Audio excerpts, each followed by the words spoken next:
Because I didn't really grow up in a parang arts family background ganyan. So whenever I needed like a toy when I was a kid, I would make something out of scraps. So I feel like there's a certain kind of creativity that comes up when you use materials that are not really conventional, or that you have to be really creative in order to make something out of it. So I guess that's when the creativity started, when I was a kid.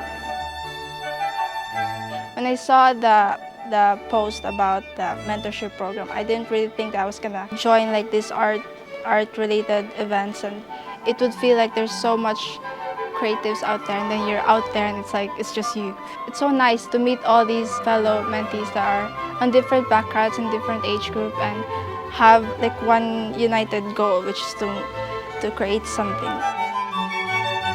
They've given me a lot of really helpful insights, so I'm very thankful for that. They've also had a lot of like funny conversations with them, so that was really also fun. And I still definitely would bring their wisdoms with me whenever I go, because they've said so much things that I think would really help me in the future.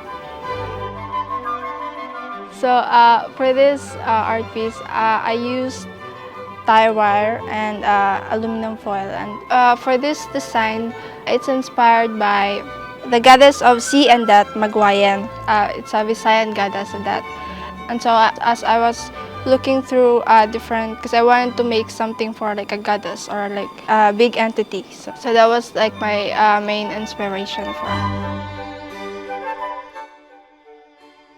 inspiring for me as a creative. It makes me wanna make things that are gonna last a long time. My name is Fatti. I'm one of the mentees for the Kasaulogan Mentorship Program of the Cabilin Center.